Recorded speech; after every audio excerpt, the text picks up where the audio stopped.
Hello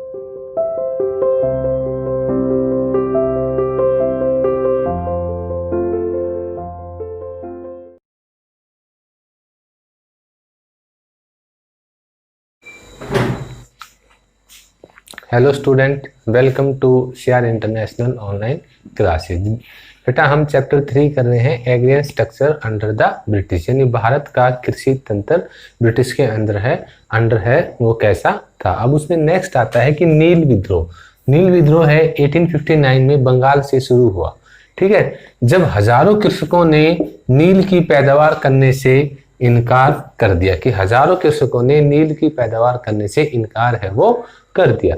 अब नील क्या है? नील एक पौधा है। ठीक है, नील क्या है? नील एक पौधा है जो मुख्यतः उष्णकटिबंधीय क्षेत्र में उगाया जाता है।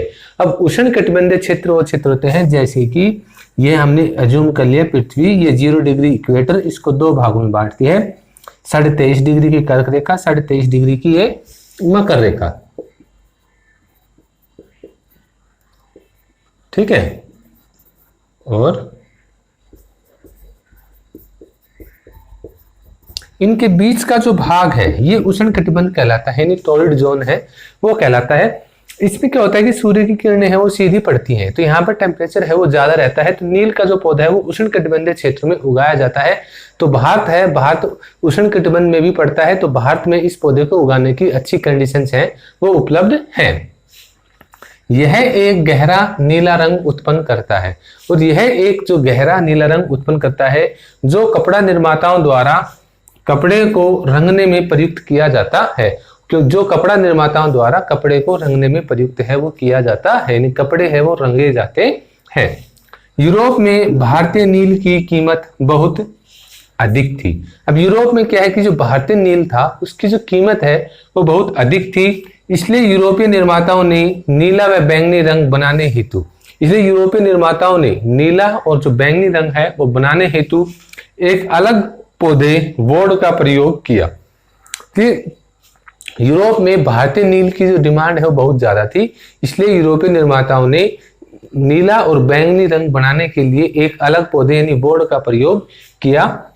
पर यह हल्का रंग देता था, लेकिन यह क्या है कि डार्क रंग नहीं देता था, यह हल्का रंग है वो देता था। नील की मांग बढ़ने पर इसके आयात पर पाबंदी लगा दी, और जैसे नील की मांग बढ़ी, नील के आयात के ऊपर कि भाई बाहर से आयात नहीं करेंगे, उसके आयात के ऊपर पाबंदी है वो लगा दी। नील की खेती को करने के दो तरीके थे, नील की जो खेती है वो दो तरीकों से की जा सकती थी, जिसमें पहला आता है निज व्यवस्था।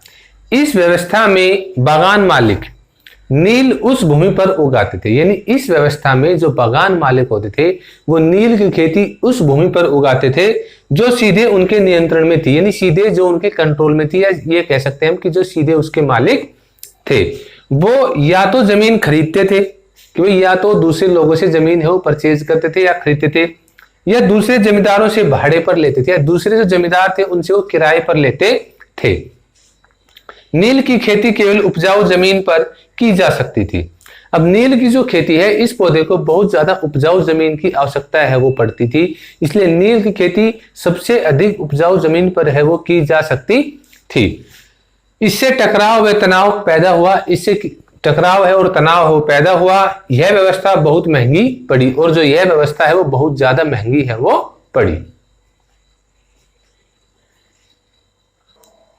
अब दूसरा जो तरीका था वो था रेत व्यवस्था। इस व्यवस्था के तहत बागान मालिक रेतों के साथ एक अनुबंध करते थे, यानी रेत व्यवस्था में जो बागान मालिक हैं वो रेत मतलब किसान, यानी किसानों के साथ एक कॉन्ट्रैक्ट है या एक अनुबंध है वो करते थे। वे रेतों को नील उगाने के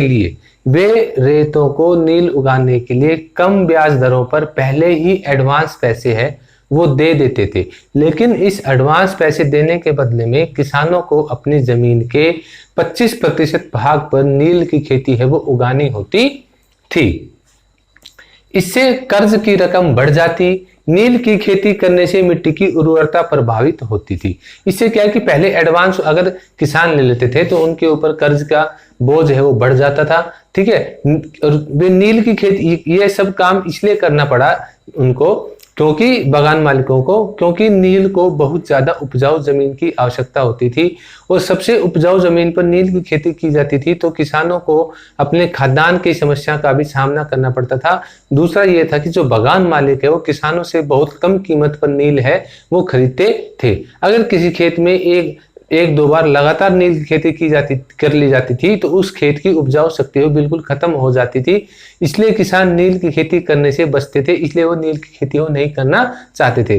लेकिन बगान मालिकों ने किसानों को पहले से ही लालच देकर और उनको पहले से एडवांस दे दिया जाता था। अब वो उनके दबाव में आ जाते थे और वो अपनी जमीन के 25% भाग पर नील की खेती है वो करते थे। ठीक है, अब विद्रोह की शुरुआत है, यानी नील विद्रोह की शुरुआत है वो कहां से हुई? 1859 में रेतों ने नील की खेती करने से इनकार कर दिया कि 1859 में रेत यानी किसानों ने नील की खेती करने से मना है वो कर दिया। विद्रोह जो है वो शुरू हुआ, विद्रोह नादिया जिले के गोविंदपुर गांव से दिगंबर विश्वास और विष्णु विश्वास के नेतृत्व में शुरू हुआ। कि जो विद्रोह है वो बंगाल में नादिया जिले के गांव में गोविंदपुर गांव में दिगंबर विश्वास और विष्णु विश्वास के नेतृत्व में नील विद्रोह है वो शुरू हुआ। रेत हथियार लेकर नील की फैक्ट्री पर हमला करने लगे। अब जो रेत है वो हथियार लेकर नील की फैक्ट्री के ऊपर हमला है वो करने लगे। इस विद्रोह में जमींदारों, गांव के मुखिया ने भी भाग लिया। इस नील विद्रोह में जो जमींदार थे और गांव के जो मुखिया थे उन सब ने भी इस विद्रोह में बढ़ चढ़कर भाग है वो लिया। विद्रोह को दबाने हेतु सेना बुलानी पड़ी और विद्रोह इतना व्यापक हो गया कि इस विद्रोह को दबाने के लिए सेना है वो बुलानी पड़ी। 1860 में नोटिस जारी कर कहा गया कि 1860 में एक नोटिस जारी किया गया, उसमें कहा गया कि रेतों को नील की खेती करने को मजबूर नहीं किया जाएगा, कि जो किसान हैं उनको नील की खेती करने के लिए किसी भी प्रकार से मजबूर है वो नहीं किया जाएगा। अगर कोई ऐसा करता हुआ पाया गया तो उसके खिलाफ सख्त कार्रवाई है वो की जाएगी। नील आयोग का गठन हुआ, नील आयोग का गठन किया गया और बगान मालिक दोषी पाए गए। नील आयोग का गठन हुआ और उसमें जांच पड़ताल की गई तो उसमें पता चला कि जो बगान मालिक हैं वो दोषी पाए गए। इस प्रकार बंगाल में नील की खेती का अंत हुआ और इसी प्रकार बंगाल में क्या है कि नील की खेती करने का अंत है वो हो गया। वह बगान मालिक बिहार और यूपी चले गए और बगान मालिक है वो दूसरे क्षेत्र में यानी बिहार और यूपी की तरफ है वो चले गए। वहां जाकर उन्होंने किसानों से नील की खेती है वो करवाई, क्योंकि वो दोआब का क्षेत्र था, उपजाऊ जमीन है, वहां पर मीठा पानी है, इसलिए वो नील की खेती के लिए बिल्कुल आदर्श क्षेत्र है वो था।